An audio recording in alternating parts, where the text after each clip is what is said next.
Bem, continuando a nossa tipologia, ou seja, o estudo das tipificações, nós temos Elias, um personagem que só é entendido por quem realmente estuda a Bíblia, e não só estuda, mas tem vida espiritual. Estudar a Bíblia é uma coisa, ter vida espiritual é outra coisa. Conhecer a Bíblia é uma coisa, e realmente se render à Bíblia, buscar ter uma atitude conforme os padrões bíblicos, é outra diferente. Então, Elias é uma pessoa, é uma situação, um mover espiritual muitas vezes pouco entendido. E ele é mencionado o tempo todo, essa palavra Elias, Elias, Elias. No tempo de João Batista é mencionado, no tempo de Jesus, o próprio Jesus fala coisas tremendas. Em Mateus 17, lá está Elias. Por quê? Porque Elias, ele representa um avivamento, né? Ele representa restauração. É isso que Elias representa. Porque quando a nação de Israel está no seu caos, na sua desordem mais absurda, em que tem reis em Israel que estavam tendo profetas à volta da sua mesa, que eram profetas de Baal, um deus pagão. Reis em Israel estavam casando com mulheres gentias que lideravam cultos satânicos. Então Israel está num caos. Aí, do nada, ninguém sabe cadê o pai, cadê a mãe, ninguém sabe de onde o cara vem. Do nada surge o tal Elias, que veio a ser chamado de perturbador de Israel por um rei. És tu o perturbador de Israel? Porque o homem estava muito preocupado com Elias, porque Elias está causando denúncias. Elias está denunciando. Elias está parando líderes do exército, generais do exército, e está dizendo: diz para aquele cara lá isso, aquilo, outro. E aí quando iam procurar Elias, cadê Elias? Sumiu. Aí Elias daqui a pouco se manifesta outro: vai lá e diz para aquele cidadão isso. Quando procuravam Elias, ninguém achava Elias. E nós vemos que Elias, ele é facilmente, vamos assim dizer, arrebatado de um lado para o outro. Então, quando o rei encontra ele: és tu, perturbador de Israel? Eu não. Tu e a tua casa perturbou Israel. São vocês que estão lá fazendo o povo adorar ídolos, cultuar demônios. São vocês. Então é você que é o perturbador de Israel. Aí Elias solta a bomba de profecia para o homem. E o encontro que ele tanto queria foi bem cruel para ele. Então, Elias representa avivamento. Elias representa restauração. Quando Israel está, como é dito lá, 450 profetas de Baal que comem na mesa do rei. Imagina, olha a condição que está. Elias vai e chama o povo ao Monte Carmelo. Olha, eu fiquei por profeta do Senhor e vocês são 450 profetas de Baal. Vamos lá para o monte. O Deus que responder por fogo é Senhor em Israel. Quer dizer, a situação chegou a um extremo tanto que tinha que haver uma decisão radical. Se não houvesse algo muito explosivo, o povo não ia mais ser liberto. Deus tinha que operar ali naquele momento algo muito radical. Deu a direção a Elias, como ele mesmo quando está orando, disse: Senhor, eu fiz tudo conforme tu me mandaste fazer. Ele recebe a direção, convoca ao Monte Carmelo e tem aquele show que nós bem conhecemos, aonde Elias manda matar a espada os 450 profetas de Baal. Elias aqui está representando a própria divindade. A representação de Elias aqui é algo muito forte. e pouco entendido. As pessoas acham que Elias foi apenas um grande profeta. Não, longe disso. Longe disso. Elias não foi apenas um grande profeta. Grandes profetas não fizeram o que Elias fez. Elias foi demais. Elias foi o máximo. Elias foi um camarada que... A coragem de Elias é um negócio fora do comum, completamente fora do comum. Então, Elias está representando a própria divindade, ele está representando o próprio Deus. Quando os 450 profetas de Baal, idólatras, falsos profetas, aquilo tudo, ele manda matar. Quando ele manda matar, muitos pregadores, bonzinhos, né, melhores do que Deus, diz, Elias ali extrapolou. Quem são os pregadores de hoje para dizer que Elias extrapolou, cara? Que isso? Que loucura! Elias perdeu uma oportunidade de evangelizar os profetas de Baal. Eles são verdadeiros desgraçados. Se os homens não se convertem até o ponto de Elias levar para o Monte Carmelo, ia se converter depois. E os limites das oportunidades? Os limites das oportunidades foi até o Monte Carmelo. Dali para frente não tem mais oportunidade. Tem gente, pastor palhaço, pateta, né? Crente hipócrita. Isso é hipócrita. Você acreditar que Deus é obrigado a te perdoar o tempo todo é hipocrisia. É pura falsidade consigo mesmo. Nem você perdoaria o tempo todo ninguém. Você perdoaria a primeira bolacha na tua cara. A segunda, a terceira você não vai perdoar. Então por que você acha que Deus tem que agir diferente? Se bem-aventurado que tem fome e sede de justiça, Jesus falou, como o Pai me enviou, eu vos envio a vós. Tem muitos conceitos por aí, hipócritas. Então, dizem os pregadores, Elias perdeu uma oportunidade de evangelizar os profetas de Baal, porque eles viram cair fogo do céu. Ora, aí fica fácil, então. Não precisa mais agir por fé, agora basta agir por vista. Vamos orar para Deus começar a mandar cair fogo do céu, todo mundo vai ver, vai se converter. Isso é conversão?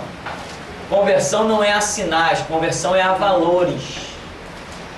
Não são sinais que convertem ninguém, são valores. Então, manda matar, porque Deus está representando através de Elias toda a sua ira contra a idolatria, contra as mentiras que são as falsas profecias que acontecem tanto lá no mundo, nos terreiros de macumba, quanto dentro das igrejas evangélicas, as falsas profecias. Um dia Deus vai manifestar a sua ira. Irmão, eu estou tendo uma visão, olha, meu irmão, mas que nem eu compro um óculos novo, as visões acabam. Irmão, ó, eu estou sentindo no meu coração, vai fazer um check-up que acaba logo o problema, toma um calmante. Não, mas quer falar, quer se exaltar e toma-lhe profetada em cima de um, em cima de outro, né? Está pensando que vai ficar tudo por isso mesmo. Espera que vai ver se dá. Não há nada oculto aos olhos de Deus, todas as coisas são nuas e patentes. E por tuas palavras é que tu serás julgado, justificado ou condenado.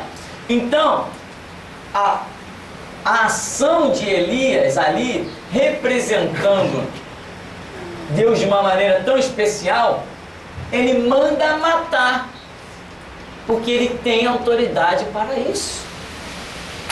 Simplesmente tem, ou não tem. Um homem que diz, Senhor, que caia fogo dos... Antes de acabar de orar já caiu, ele tem autoridade. Assim tem. Mata. Acabou, meu irmão, está morto. Não tem argumento. Então Elias ali está representando a própria divindade. Eu coloquei aí várias passagens, várias coisas disso mesmo que eu já acabei de falar. Que ele está representando o próprio Deus, demonstra a sua posição. Assim, depois esse Elias, esse mesmo Elias, cheio da unção, autoridade, poder, sei lá mais o que se possa achar, ele diz que conforme a sua palavra, que não choveria por 3 anos e meio. Esses 3 anos e meio já está aí entrando mais uma tipologia, uma tipificação de que metade do reinado do anticristo, metade do reinado do anticristo, será tipificado por um período chamado Grande Tribulação. É um período, meu irmão, um período horrendo. Horrendo. Que representa justamente a ausência da chuva profetizada por Elias. Chuva é símbolo da graça de Deus. Chuva, na tipologia, representa a graça de Deus. Elias está numa situação em que ele profetiza que por 3 anos e meio não haveria chuva. Ora, nesse período aí, nós vimos em Israel mulheres cozendo na panela os próprios filhos para comer. A situação se tornou extrema. Por quê? Por causa de pessoas que não aceitaram a voz da restauração de Elias. E Elias representava a voz máxima de Deus naquele período.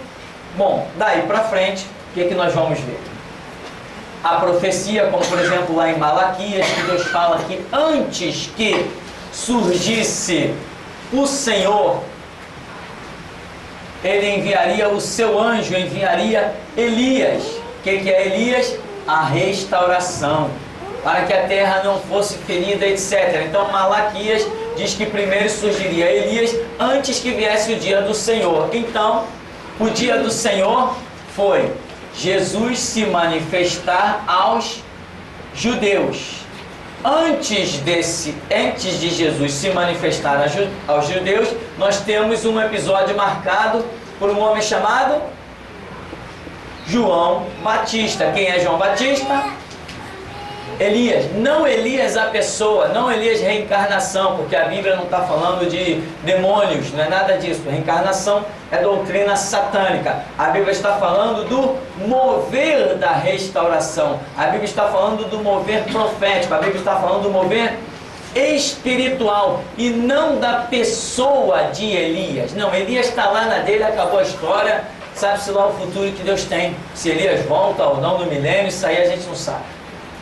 Agora, o mover espiritual que aconteceu sobre Elias vem em João Batista. João Batista, Herodes, você isso, nação de Israel, raça de víboras, é o mesmo mover, a mesma unção, a mesma autoridade. Elias tinha essa autoridade, João Batista vem com uma autoridade também tremenda. E Elias foi considerado um tremendo profeta. Quando, no tempo de Elias, profetas foram assassinados por reis ímpios, eu sempre pergunto, e Elias que está lá, quem encostou a mão nele? Mataram todos, lembra que ele disse, Senhor, mataram teus profetas, eu só fiquei. Então, a visão de Elias é que já tinha sumido até todo mundo, e ele é o único, por quê? Não se via mais ninguém, mandaram matar, assassinar, mas Elias está de pé. Muita gente, enquanto muita gente estava morrendo de fome e de sede, tinha um ribeiro para alimentar Elias e tinham corvos levando alimento.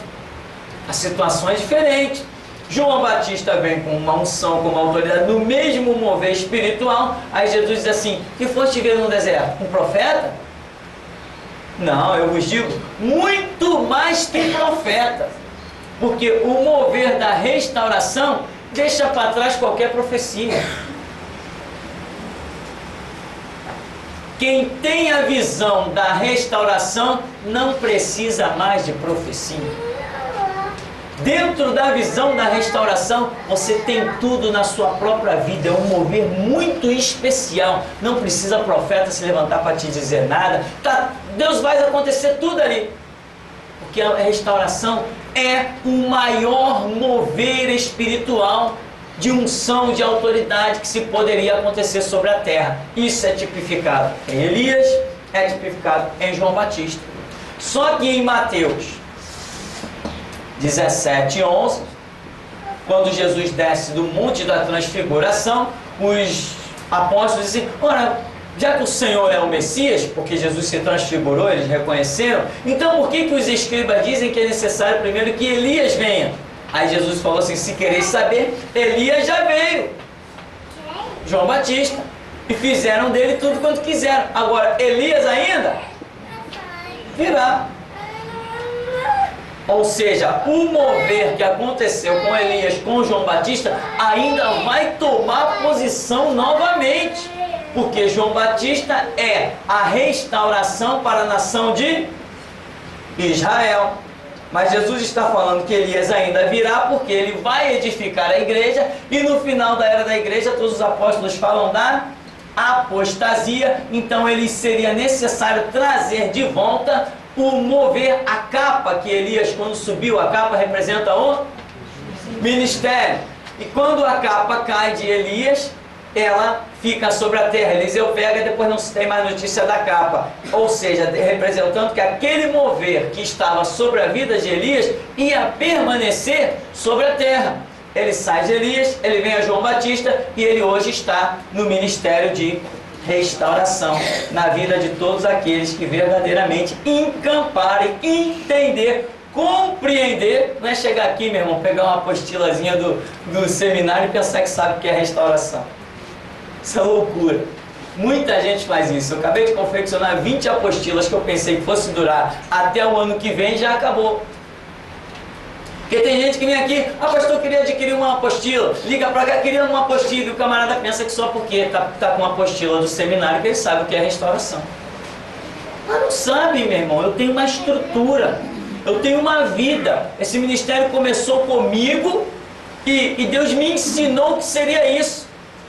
Quando esse ministério começou na minha vida, eu tive até febre.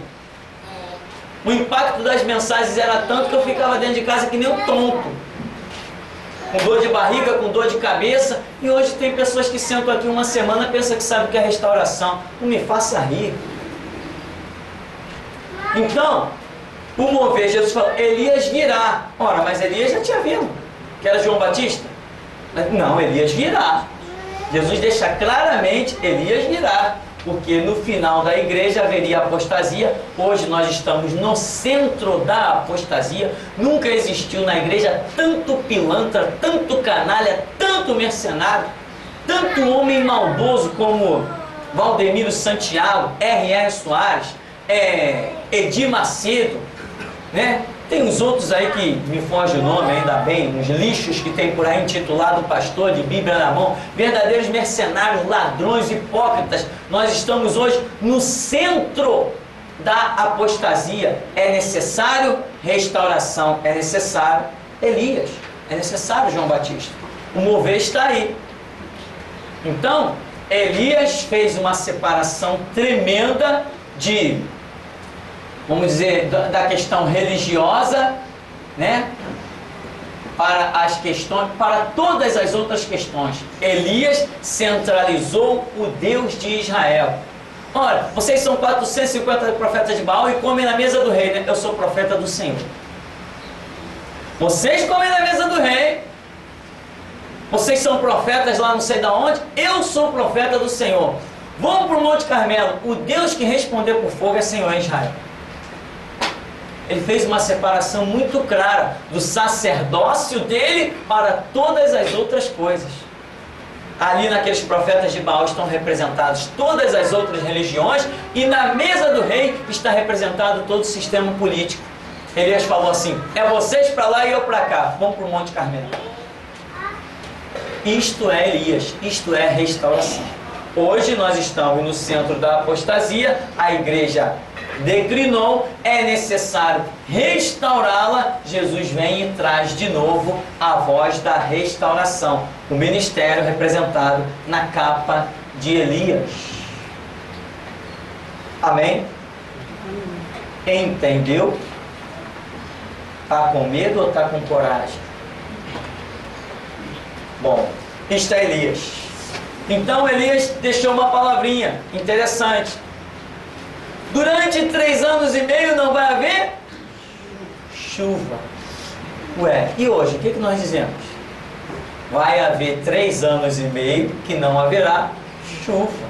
É a grande tribulação. Que período é esse? Os homens desejarão a morte, e a morte fugirá deles. Não é isso que nós temos falado da grande tribulação? O sol vai estar insuportável, o caos vai estar insuportável, vai ser um horror na grande tribulação. Mortes, guerras, os 4 cavaleiros de Apocalipse, né? Menos um, né? O primeiro, o branco, Já foi. Na grande tribulação, ou seja, nos 3 anos e meio, entram em ação os 3 últimos cavaleiros, que é a guerra, a fome e a morte. Mas não é uma morte comum, não é uma morte moleza. A Bíblia diz que a morte e o inferno o seguia. Para nós termos ideia dessa realidade aí. Bem, deixando um pouco de Elias de lado, vamos até um outro personagem chamado Davi. Davi também tem as suas tipologias. Todos os profetas, você vai achar neles lições, logicamente, Deus botou ali, você vai achar lições poderosas. Mas existem alguns que têm um destaque maior. Cada um tem o seu ministério. Amós teve o seu ministério. O ministério de Amós foi glorioso? Claro, tudo que o Espírito Santo dá é glorioso. Mas o ministério de Amós teve a sua importância naquele momento. Mas se nós fôssemos olhar a extensão e o ministério de Davi, nós diríamos, nós, na nossa ignorância, diríamos, o ministério de Davi foi maior que o ministério de Amós. E se nós perguntássemos a Deus? Eu acredito que Deus diria assim, não, cada um cumpriu o tempo que eu dei. Cada um cumpriu o propósito que eu dei. Então, diante de Deus não teria maior. Porque Ele reparte a cada um segundo a sua própria capacidade. Né? Agora, alguns se destacam mais aos nossos olhos, até pelo tempo, pelas coisas que acontecem, mas eu creio que cada um deve ter lá o seu propósito cumprido. Então, nós vemos Davi, um reinado que prefigura o reinado do próprio Messias, do Cristo Jesus. Então você vai ver coisas acontecendo no ministério de Davi, que é aquilo que viria a acontecer no ministério de Jesus, do próprio Jesus. Uma das coisas que sempre me chama a atenção é quando Davi tira o seu manto de rei, e ele tira o seu manto de rei e ele dança, né? No meio do povo, ele pula para lá, ele pula para cá, e a Bíblia diz que Davi bailou no meio do povo, e uma das suas esposas, Mical, não é? Criticou. É assim que faz o rei de Israel, se despindo diante dos servos e das servas como qualquer... Qual a expressão que ela usa lá? Qualquer vagabundo? Qualquer vadio, é isso mesmo. Então, aí ele diz o que? Dos servos e das servas de que tu falaste, eu serei honrado. Aí a Bíblia diz que Mical não teve filhos até o dia da sua morte. Ou seja, ela foi castigada por Deus e não teve o privilégio, que na época então era muito privilégio, a mulher ter filhos, e ela foi cortada deste privilégio. Davi então tem uma atitude que a própria mulher dele, que é uma judia, reprova, mas ele despiu-se da sua veste real. Também a Bíblia diz que Jesus Cristo despiu-se da sua glória e habitou entre nós. E o que identificaria Davi facilmente era aquele manto real. Ele, sem aquele manto real, entrando no meio do povo, ninguém diria ao rei Davi ali. Aquilo fazia uma distinção muito grande de Davi. Então ele ali já começa, né, também nesse episódio que muitos ignorariam, inclusive a sua própria esposa, né, o criticou duramente e foi castigada. Ele ali também está tipificando coisas que Deus viria a fazer sobre a terra, no reinado do próprio Jesus. Aqui diz, nós vamos correr um pouquinho, chamado em condições improváveis, né? Você vê que Jesus, quem poderia dizer que aquele filho de pobre seria um Messias? Quem poderia imaginar que Davi, sendo o 8º da sua irmandade, ele poderia vir a ser o rei de Israel? Então as condições são improváveis para chegar onde chegaram. desprezado pelos irmãos. Jesus, já vimos isso, né? E o próprio Davi também sofreu o desprezo dos seus irmãos. Quando ele foi lá ver a guerra lá, os irmãos disseram: o que tu veio fazer aqui? Vieste aqui para ver a guerra? Não tem motivo para ver a guerra? Então sempre procuravam desprezá-lo. Por quê? Porque ele era o menor. O caçula realmente era desprezado. Passou na prova, né? Quando Golias se apresenta no vale. Jesus também, botei aí Satanás, Mateus 4, quando Jesus foi tentado ali no deserto, também situações semelhantes.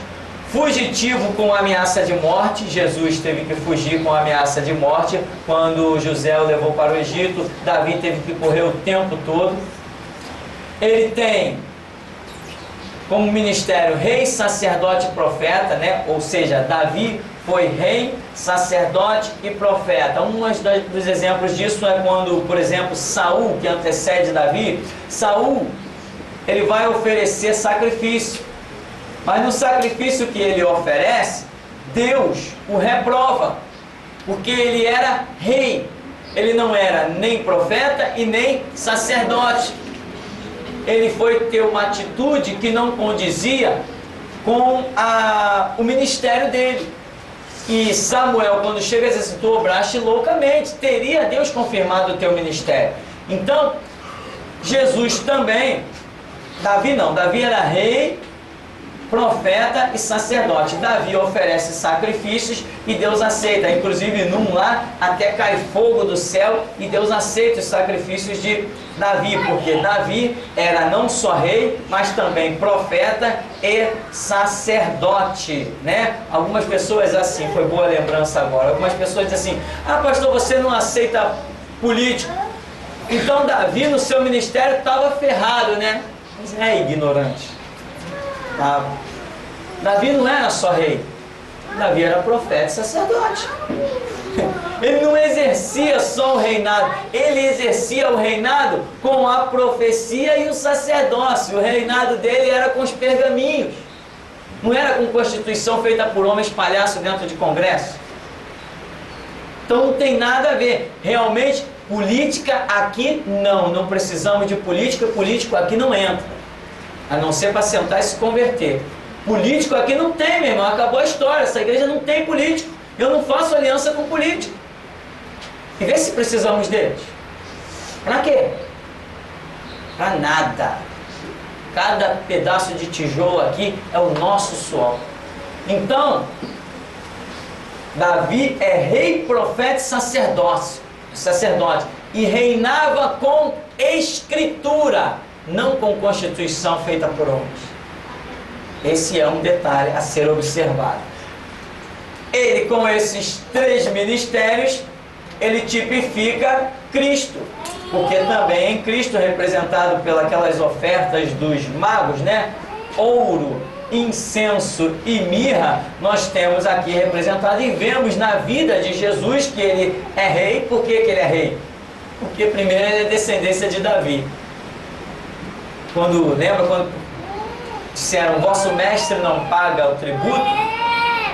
Aí Pedro foi lá conversar com Jesus: Senhor, estão cobrando tributo. Ué, Pedro, de quem cobram tributo os reis da terra? Dos estranhos ou dos de casa? Não, dos estranhos. Ora, Pedro, então eu estou isento. Sou rei, sou filho de Davi, mas não vamos escandalizar eles não.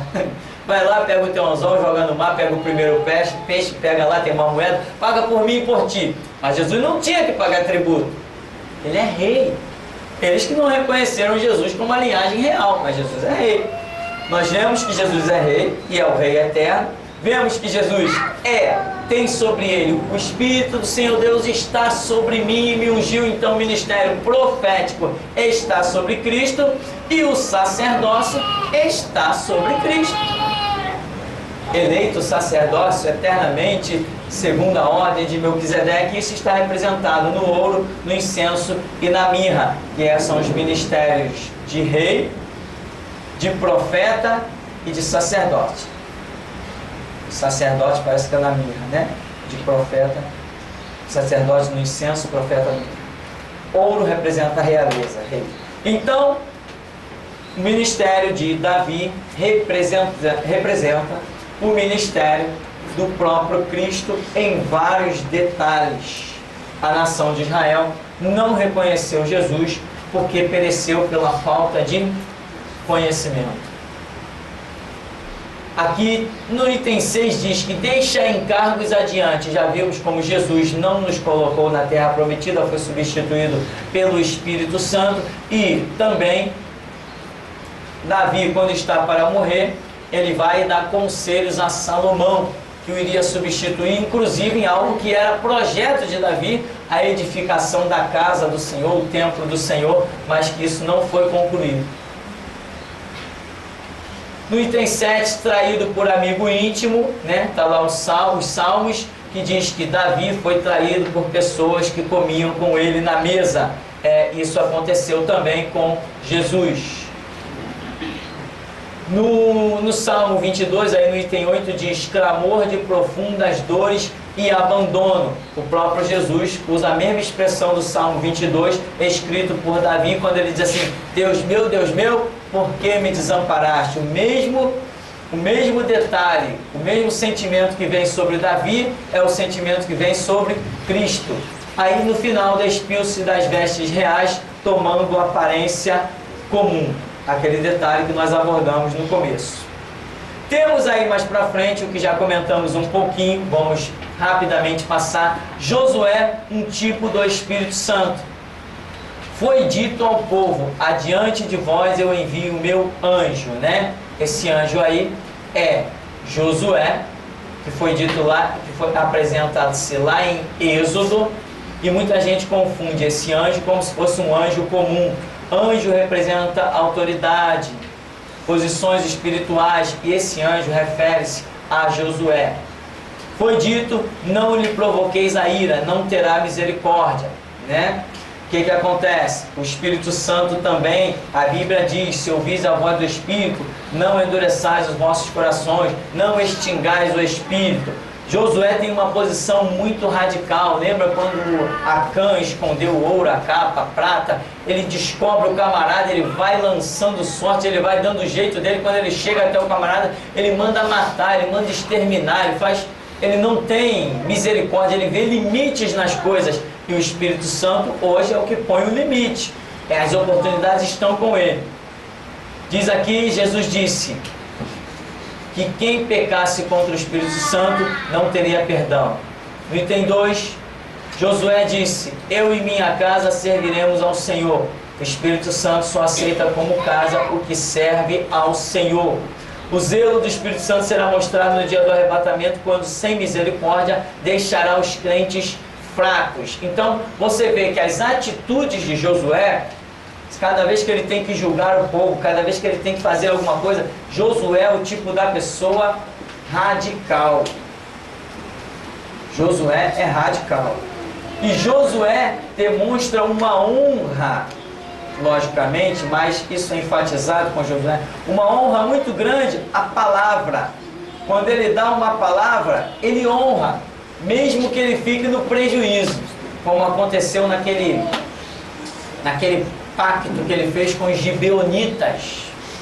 Aquele pacto que ele fez errado, mesmo assim ele honrou.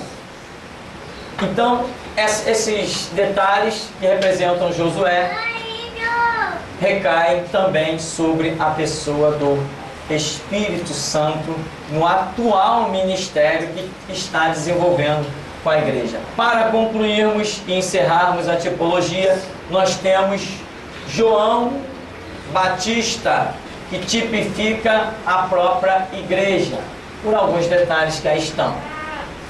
Poderia ter prosseguido dentro de um sistema natural, ou seja, João Batista, ele era filho de Zacarias, que era um sacerdote. João Batista poderia simplesmente ter seguido ali e ele viria a ser um sacerdote e teria aquele mesmo sistema de vida. Não, ele rompe com aquele sistema de vida e vai para o deserto. Então ele começa a representar a igreja, que nega um sistema e se lança ao deserto, ou seja, se lança às provas. as lutas, as perseguições, etc. Ou seja, foi para o deserto, foi para as dificuldades. Ser cristão é enfrentar dificuldades. Anuncia o que fora antes dele e ao mesmo tempo que virá. Olha o que João Batista faz, aqui está ele. Ele diz: aquele que vem após mim é maior do que eu, porque já existia antes de mim. Olha o que esse camarada está fazendo. O que a igreja faz? Não é a mesma coisa? A igreja não anuncia alguém que é antes dela e que ao mesmo tempo virá e é maior? E ele não está dizendo o que virá é maior que eu. Então olha o que João Batista está fazendo. A posição em que ele se encontra, falando de alguém que é antes dele, desde a eternidade, mas que ao mesmo tempo virá e é maior do que ele, é exatamente a posição da igreja. Aqui diz: foi martirizado. Há uma expressão de Paulo que diz que por amor a Cristo nós somos entregues à morte todo dia. Então, até nisso aí também, esse martírio de João Batista tipifica a igreja. Principalmente porque João Batista está pregando no tempo da restauração. E agora é que entrará dentro do tempo da restauração a dispensação do martírio. Esta é a próxima dispensação. Martírio, Deus recrutará nos próximos anos, daí para frente, um povo com disposição de derramar sangue por Jesus Cristo, porque é necessário cumprir aquela palavra que diz: até quando, Senhor, não julgas o nosso sangue dos que habitam sobre a terra? E é dito que aguarde até que se complete o número dos vossos conservos, semelhante a vós, etc., morrerão pela causa do Evangelho. Então, a próxima dispensação é martírio. Então, o martírio encerrou o tempo da... O martírio encerrou o tempo da restauração. A voz da restauração para Israel cessou com o martírio. A voz da restauração para o mundo agora, gentios e judeus, encerrar-se-á com o martírio. O martírio encerra a voz da restauração. Posso ouvir algum erro aqui? Então, esta é a realidade do que virá pela frente. Já estava escrito, não nas estrelas, mas na vida de João Batista. Amém, meu irmão? Está dando para entender? Entende por que Deus falou assim: eu quero uma igreja no alto do morro. Mas, Senhor, tem tantos terrenos bonitos em Copacabana, tem tanto apartamento bonito. Não, eu quero um povo diferente, eu quero um povo especial. Eu quero um povo que só a dificuldade de chegar nesse lugar já vai fazer seleção. Eu falei, legal. E hoje, no Santo Cristo, nós somos a maior igreja em apenas 10 anos. Não tem nenhuma igreja aí velha que seja Assembleia, somos a maior igreja no Santo Cristo. Em números estamos falando, né? E somos a igreja que estamos realizando construções muito ousadas. Muito ousadas. Estamos fazendo obras tremendas. Hoje nós temos contato, todo mundo. Telefonemas do outro lado do Pacífico, e-mails e tantas coisas tremendas têm acontecido. Por quê? Porque aqui Deus está selecionando um grupo que vai pregar no final da era da restauração. Restauração já começou. No final da era da restauração, nós teremos um povo muito louco, muito ousado, desejosos do martírio. Dá para imaginar isso? Alguém que deseja o próprio martírio. Diante de quem esse camarada vai se calar? Ele está doido que matem ele. Ele está desejando que matem ele. Diante de quem ele vai se calar? Quem tem medo da morte, se cala, se intimida. Mas quem deseja a morte? Vai se calar com o quê?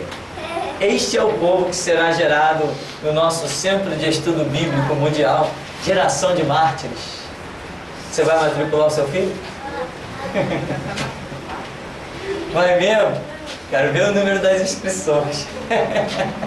Então, irmão, João Batista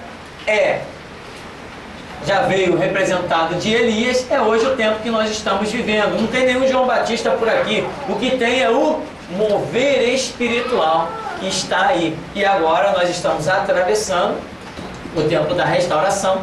Daqui a pouco ele receberá uma travinha, sei lá, ou como é que eu vou chamar, uma mudança de dispensação dentro da restauração, que é enorme. Nós teremos uma mudança para a restauração do martírio.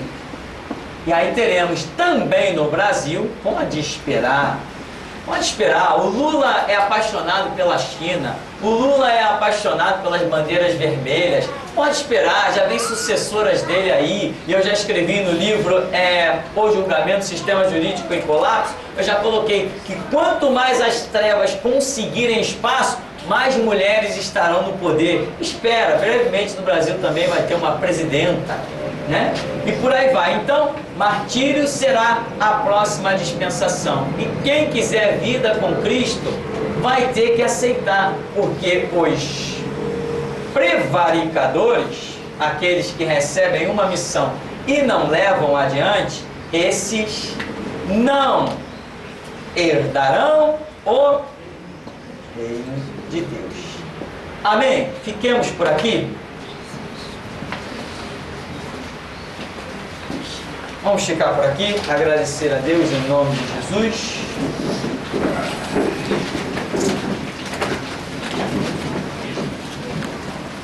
Senhor amado, Deus vivo e todo-poderoso, nós te glorificamos, Senhor, e te pedimos, recaia sobre nós a graça, a unção, para nos capacitar a compreender, ó Deus, entender a Tua palavra, a Tua verdade. Nos capacita, ó Senhor, pois nós te glorificamos, te bendizemos, rendemos a Ti toda a honra, Deus, toda a glória, todo louvor e adoração, porque ninguém há semelhante a Ti, ó Deus, não há quem faça as mesmas obras. Deixa cair sobre nós a unção que despedaça o jugo, ó Deus, a unção que abre o nosso entendimento, a unção que nos dá compreensão e a unção que nos dá coragem, Senhor, para que nós sejamos as páginas que Tu possas concluir a Tua história. Escreve conosco, ó Deus, restaura conosco, anuncia conosco, Senhor. Queremos ser as páginas que glorificam o Teu nome e que mostrem que a Sua história, ó Deus, sempre terá quem a ela se submeta. Nós, ó Deus, nos rendemos e Te pedimos graça sobre graça, pois reconhecemos que sem Ti nada podemos fazer. Nos abençoa, pois nós oramos confiados em nome de Jesus. Amém. Amém, irmão. Vamos em paz.